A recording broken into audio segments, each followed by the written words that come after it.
जय हिंद साथियों, the student life academy में आपका स्वागत है। मैं परवेज आलम आज आपके लिए एक प्रैक्टिस बैच के साथ आपके सामने पेश हुआ हूँ। ये जो हमारा प्रैक्टिस बैच चल रहा है, इसी के अंतर्गत हमारी क्लासेस स्टार्ट होंगी। ये मैंने बताया था आपको, जो शेड्यूल होगा वो शेड्यूल हमारा मंडे टू सैटरडे होगा और संडे ऑफ रहेगा। तो यहाँ पर हम जो पहला प्रैक्टिस बैच स्टार्ट कर रहे हैं वो 30,000 से समथिंग में क्वेश्चंस हम किसके करेंगे, हिस्ट्री के करेंगे। तो थोड़ा सा हिस्ट्री को जानने से पहले ये जान लेते हैं कि इतिहास की जो शुरुआत होती है वो कहाँ से होती है और कैसे होती है, और उसे हम किन किन भागों में पढ़ सकते हैं। हम जो इतिहास करेंगे उस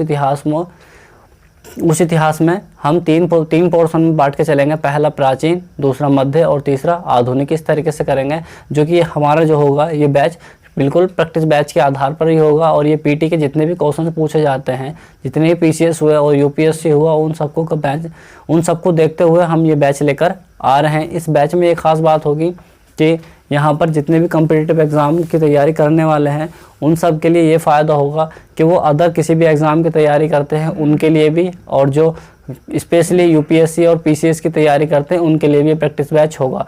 क्योंकि लास्ट टाइम पे हमको कुछ ऐसा चाहिए कि हम कम समय में अपनी तैयारी कर सकें। तो हम आज इतिहास से शुरुआत करने जा रहे हैं इस बैच की, और यहीं से हम प्रैक्टिस लगाएंगे। और इस तरीके से आपको क्वेश्चन जो दिखेगा वो यहाँ पर इस तरीके स्लाइड की तरह दिखेगा। वहाँ पर उसके 4 विकल्प दिए जाएंगे, राइट आंसर मेरे द्वारा बताया जाएगा। तो अपनी कॉपी और पेन लेकर रखें साथ में और देखते चलें कि हमारे कितने आंसर ठीक होते जा रहे हैं। यहाँ पर हमारा जो आज का टॉपिक है वो होगा पाषाण काल, और पाषाण काल को लेकर हम फर्स्ट क्लास करेंगे। तो थोड़ा पाषाण काल को समझने से पहले थोड़ा सा ये समझ लेते हैं कि इतिहास की जानकारी हमें कैसे मिली और इन्हें किन किन भागों में बांट कर पढ़ सकते हैं।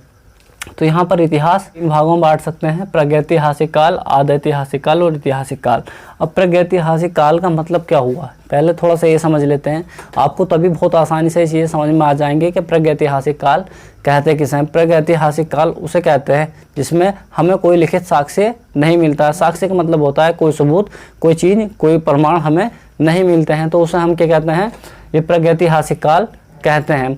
इसके बाद हमारा दूसरा जो टॉपिक है इसका आद ऐतिहासिक काल। आद ऐतिहासिक काल को हम ये कहते हैं कि हमें लिखित साक्ष्य तो मिले, वहाँ पर लिखित प्रमाण तो मिले, लेकिन उन्हें आज तक हम पढ़ नहीं पाए, तो उस काल को हम क्या कह देंगे, आद ऐतिहासिक काल कह देंगे। और इसी के बाद अगला जो है इतिहास काल। इतिहास काल की शुरुआत जो मानी जाती है वो वैदिक काल से मानी जाती है।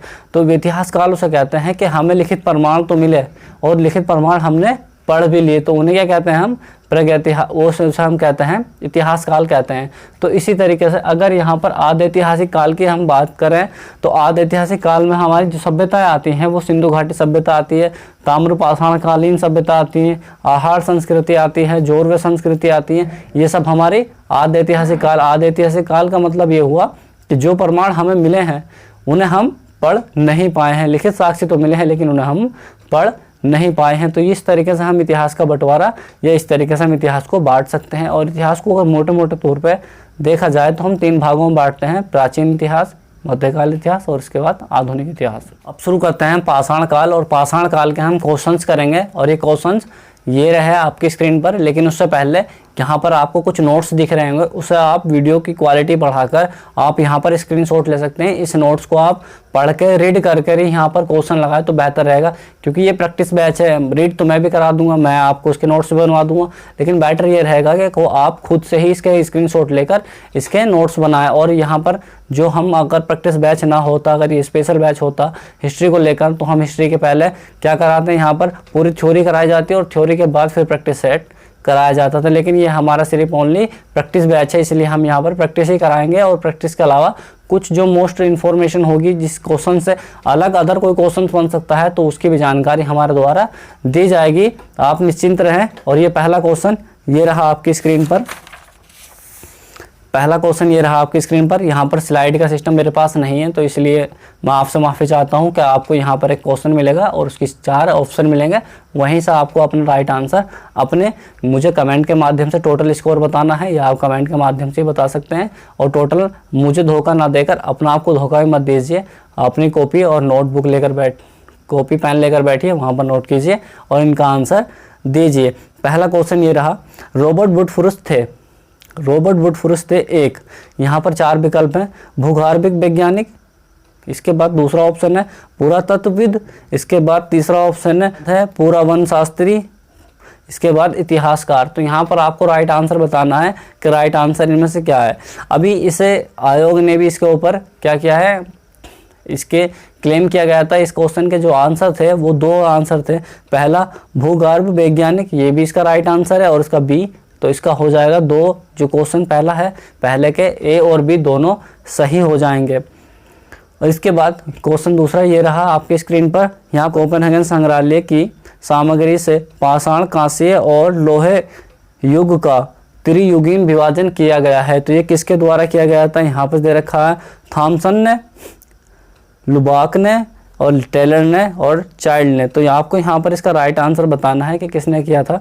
तो राइट आंसर इसका क्या हो जाएगा, यहाँ पर थॉमसन हो जाएगा। ठीक है, थॉमसन इसका राइट आंसर हो जाएगा।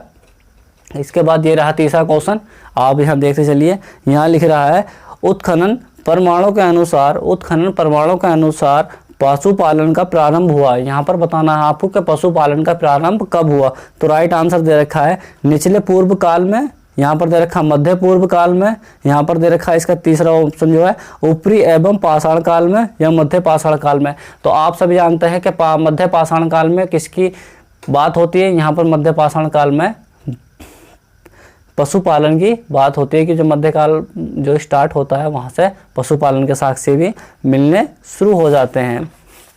इसके बाद 4 क्वेश्चन ये रहा आपकी स्क्रीन पर, मध्य पाषाणिक प्रसंग में पशुपालन के प्रमाण जहाँ मिले हैं वह स्थान है। तो यहाँ पर पशुपालन के जहाँ पर वो मिले हैं, प्रमाण मिले हैं, उसके बारे में आपको बताना है। यहाँ पर दे रखा है पहला ऑप्शन में लंगरनाच, दूसरा दे रखा है बीरभानपुर, तीसरा दे रखा है अहमदगढ़ और इसके बाद दे रखा है चौपानी मांडो। तो यहाँ पर इसका राइट आंसर बताना है कि यहाँ पर पशुपालन के जो प्रमाण मिले हैं या साक्ष्य मिले हैं वो आपको बताने हैं। तो इसका राइट आंसर जो हो जाएगा वो हो जाएगा सी। इसके बाद 5 क्वेश्चन ये रहा, निम्नलिखित में से किस स्थान से हड्डी के उपकरण प्राप्त हुए हैं। तो यहाँ पर पहला ऑप्शन दे रखा है चौपानी मांडो, दूसरा दे रखा है काकोरिया से, तीसरा दे रखा है मैदहा से, तीसरा दे रखा है सराय नारायण से। तो यहाँ आपको इसका राइट आंसर बताना है कि 5 और 5 का राइट आंसर क्या हो जाएगा। यहाँ पर अगर आपको ध्यान से देखना कि यहाँ पर किसकी बात चल रही है, हड्डी के उपकरणों की बात चल रही है, तो उसके बारे में यहाँ पर इसके 2 राइट आंसर हैं, पहला सी और दूसरा डी। तो इसके 2 राइट आंसर है, आप ध्यान रखना है इसको। और देखो यहाँ पर इसका थोड़ा सी डिटेल भी लिख रही होगी, आप उसे देखना। मध्य पाषाण काल से मैदहा उत्तर प्रदेश के प्रतापगढ़ जिले में स्थित है। ये उत्तर प्रदेश के प्रतापगढ़ जिले में स्थित है। मैदहा से बड़ी मात्रा में हड्डी एवं सींग से निर्मित उपकरण प्राप्त हुए हैं, जो कि जी आर शर्मा मैदहा से 3 क्षेत्रों का उल्लेख करते हैं। तो यहाँ पर ध्यान रखना है कि मैदहा का जो उल्लेख किया है किसने किया है, जी आर शर्मा द्वारा इसका उल्लेख किया गया है। तो जो झील क्षेत्र, बूचड़खाना और संकुचन क्षेत्र एवं कब्रिस्तान निवास क्षेत्र में बांटा था। बूचड़खाना संकुचन क्षेत्र से ही हड्डी एवं सींग निर्मित उपकरण एवं आभूषण बड़े पैमाने पर पाए गए हैं। इस तरीके से है, यहाँ आप पढ़ सकते हैं इसे। इसके बाद 6 क्वेश्चन ये रहा आपकी स्क्रीन पर, यहाँ यह हड्डी से निर्मित आभूषण भारत में मध्य पाषाण काल के संदर्भ में प्राप्त हुए हैं। तो यहाँ पर आपको बताना है कि कहाँ से। इसके भी राइट आंसर हो जाएंगे 2, पहला और बी, मतलब ए और बी इसका राइट आंसर हो जाएगा। इसके बाद आगे ये रहा, एक ही कब्र में 3 मानव कंकाल निकले हैं। तो यहाँ पर आपको बताना है कि एक ही कब्र से कितने कंकाल निकले हैं, 3 कंकाल निकले हैं। इसके बारे में आपको बताना है। पहला दे रखा है सराय नारायण, इसके बाद दे रखा है दमदमा, इसके बाद मैदहा और इसके बाद लंगरनाच। तो यहाँ पर इसका राइट आंसर जो हो जाएगा दमदमा से क्या मिले हैं, 3 मानव कंकाल मिले हैं। और इसके बाद 8 क्वेश्चन ये रहा, खाद्यान्नों की कृषि सर्वप्रथम प्रारंभ हुई थी। यहाँ खाद्यान्नों की जो कृषि हुई थी सबसे पहले कहाँ पर हुई थी, नवपाषाण काल में, मध्य पाषाण काल में, पूरा पाषाण काल में और प्रेटोरिया ऐतिहासिक काल। इनमें से बताना आपको कि राइट आंसर क्या है। तो यहाँ पर देखना है कि मतलब कृषि की प्रारंभ कहाँ से हुआ था। कृषि का प्रारंभ नवपाषाण काल से हुआ था। तो इसका राइट आंसर आप बता देंगे कि इसका राइट आंसर ए हो जाएगा। इसके बाद 9 क्वेश्चन ये रहा, भारत में मानव का सर्वप्रथम साक्ष्य कहाँ मिला। तो यहाँ पर आपको बताना है कि मानव के जो साक्ष्य हैं वो कहाँ पर मिले। तो यहाँ पर नीलगिरी की पहाड़ियों में, पहला ऑप्शन। दूसरा ऑप्शन शिवालिक पहाड़ियों में। तीसरा देखा नल्लामाला पहाड़ियों में, नर्मदा घाटी में। तो आप सभी जानते हैं इसका राइट आंसर क्या हो जाएगा, नर्मदा घाटी, क्योंकि नर्मदा घाटी में सबसे पहले मानव के कंकाल या मानव का साक्ष्य प्राप्त हुआ था। इसके बाद 8 क्वेश्चन और 10 क्वेश्चन ये रहा, मानव द्वारा सर्वप्रथम प्रयुक्त अनाज था। तो यहाँ पर बताना है कि मानव ने सबसे पहले अनाज का प्रयोग कब और कहाँ किया। तो इसका राइट आंसर बताइए आप, गेहूँ, चावल, जौ और बाजरा। तो यहाँ पर इसका राइट आंसर आप बता दीजिए जल्दी से, क्या है इसका, जो इसका राइट आंसर, मतलब सी इसका राइट आंसर है। इसके बाद 11 क्वेश्चन ये रहा आपकी स्क्रीन पर, भारतीय उपमहाद्वीप में कृषि के प्राचीनतम साक्ष्य प्राप्त हुए। तो यहाँ पर बताना है कृषि के सबसे प्राचीनतम साक्ष्य कहाँ प्राप्त हुए। तो राइट आंसर इसका बताइए क्या है, कोल्डीवा है, लहुरा देव है, मेहरगढ़ है और कोट टोकवा है। तो बताइए इसमें से राइट आंसर क्या है आपका। राइट आंसर इसका हो जाएगा लहुरा देव से किसके साक्ष्य मिले हैं, कृषि के प्राचीनतम साक्ष्य मिले हैं। इसके बाद 12 क्वेश्चन ये रहा आपकी स्क्रीन पर, भारतीय उपमहाद्वीप में कृषि के प्राचीनतम साक्ष्य प्राप्त हुए। तो यहाँ पर भी इसका राइट आंसर क्या हो जाएगा, डी हो जाएगा। मेहरगढ़ दे रखा है इसमें, यहाँ पर लहुरा देव नहीं दे रखा है। जहाँ पर लहुरा देव नहीं दे रखा है तो वहाँ पर इसका राइट आंसर क्या हो जाएगा, मेहरगढ़ इसका राइट आंसर हो जाएगा। और जहाँ पर लहुरा देव दे रखा है वहाँ पर मेहरगढ़ राइट आंसर नहीं होगा। तो यहाँ पर ऑप्शनों को देखकर आपको राइट टिक करना है, जल्दबाजी में कोई भी टिक नहीं करना है।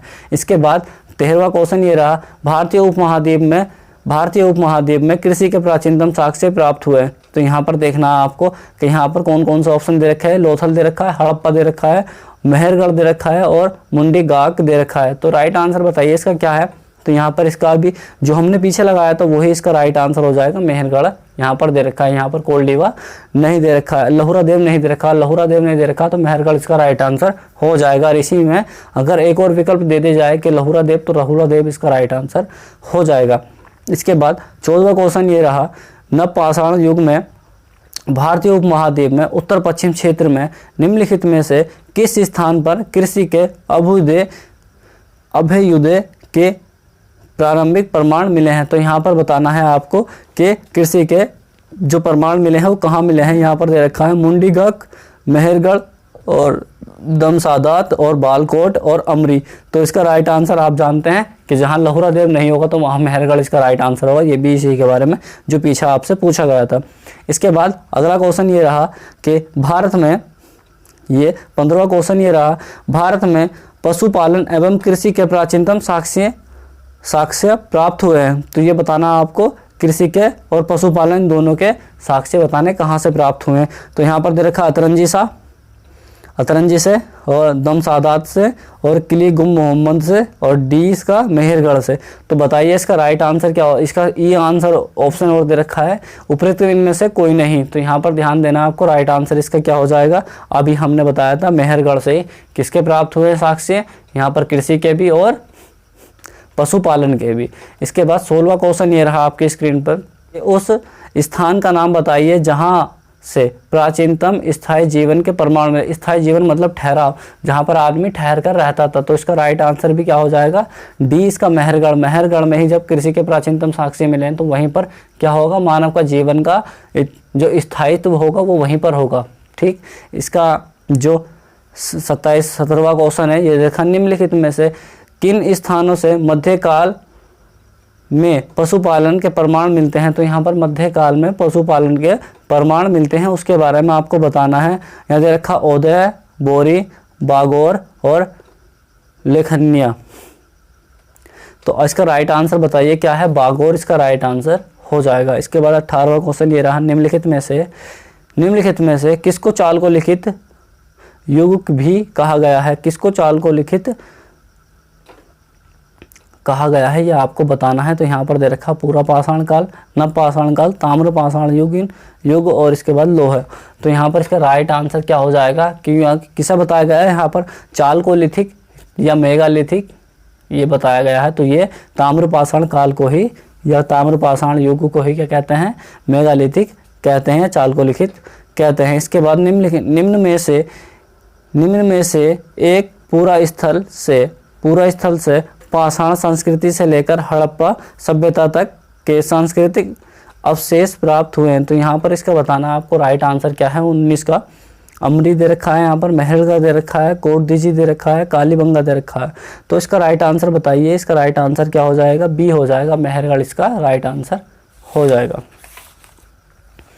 अब ये बताइए 20वां क्वेश्चन ये रहा, नब्दा टोली का उत्खनन किसने किया था। नब्दा टोली का उत्खनन किसने किया था, यहाँ पर दे रखा है के.डी. वाजपेयी ने, इसके बाद बी.एस. बाककड़ ने, और इसके बाद दे रखा है एच.डी. संकालिया, और इसके बाद मल्टीमल व्हीलर ने। तो इसका राइट आंसर बताइए क्या है। राइट आंसर इसका जो हो जाएगा सी हो जाएगा। ना है नब्दा टोली किस राज्य में अवस्थित है। 21वां क्वेश्चन ये है कि नब्दा टोली किस राज्य में अवस्थित है। तो इसका राइट आंसर जो हो जाएगा गुजरात, महाराष्ट्र, छत्तीसगढ़, मध्य प्रदेश।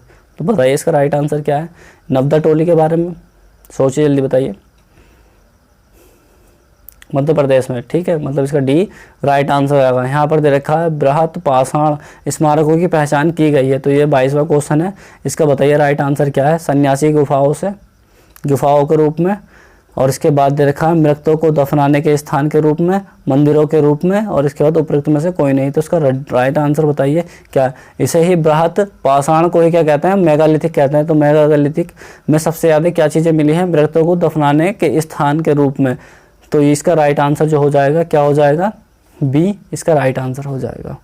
अब ये रहा आपकी स्क्रीन पर 23वां क्वेश्चन, राख का टीला निम्नलिखित किस पाषाणिक नवपाषाण स्थल से संबंधित है। यहाँ पर दोबारा पढ़ रहा हूँ, थोड़ा सा रिपीट कर देता हूँ। राख का टीला निम्नलिखित किस नवपाषाणिक स्थल से संबंधित है। तो इसका राइट आंसर बताइए। संगनकल्लू है, या इसका बुद्धि हाल है, कोल्डीवा है, ब्रह्मगिरी है।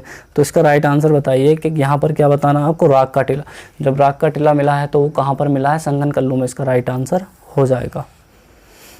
इसके बाद दे रखा भीमबेटका किससे के लिए प्रसिद्ध है। भीमबेटका के बारे में बताना है कि भीमबेटका किसके लिए प्रसिद्ध है। तो यहाँ पर इसका राइट आंसर जो हो जाएगा वो गुफाओं के शैल चित्र के लिए, यहाँ पर गुफाओं के लिए प्रसिद्ध है, ठीक है, भीमबेटका। इसके बाद बताना है ये भीमबेटका पड़ती कहाँ पर है। आप सभी जानते हैं मध्य प्रदेश के ज़िले में पड़ती है, ठीक है, मध्य प्रदेश में ये पाई जाती है गुफाएं यहाँ पर। इसके बाद बताना है 25वां क्वेश्चन ये रहा, निम्न में से कौन सा स्थल प्रागैतिहासिक चित्रकला के लिए प्रसिद्ध है। यहाँ प्रागैतिहासिक चित्रकला के लिए प्रसिद्ध है, आप सभी जानते हैं भीमबेटका चित्र के लिए प्रसिद्ध है। इसके बाद बताना है भीमबेटका की गुफाएं कहाँ स्थित है। तो यहाँ पर बताना है आपको राइट आंसर, भोपाल में है, या सिंगरौली में है, पंचमढ़ी में है, या अब्दुल्लागंज रायसेन में है। तो इसका राइट आंसर जो हो जाएगा डी हो जाएगा, अब्दुल्ला रायसेन में इसका जो पूछा गया है ये स्थित है। इसके बाद 27वां क्वेश्चन ये रहा, भारत में किस शिलाश्रय से सर्वाधिक चित्र प्राप्त हुए हैं। तो यहाँ पर बताना है शिलाश्रय से सबसे अधिक चित्र प्राप्त हुए हैं। तो यहाँ पर जो चित्र की बात होती है तो चित्र हमेशा भीमबेटका में ही मिलते हैं। तो यहाँ इसका भीमबेटका इसका राइट आंसर हो जाएगा। गौरिक मृतभांड का नामकरण हुआ। तो यहाँ पर बताना है कि गौरिक मृतभांड जो उनके खाने के बर्तन थे, उन बर्तनों का जो नाम हुआ है या नाम बना है वो कहाँ बना है। तो ये बताना है हस्तिनापुर दे रखा है, यहाँ पर अहिल छत्र दे रखा है, नोह दे रखा है, और लाल किला दे रखा है।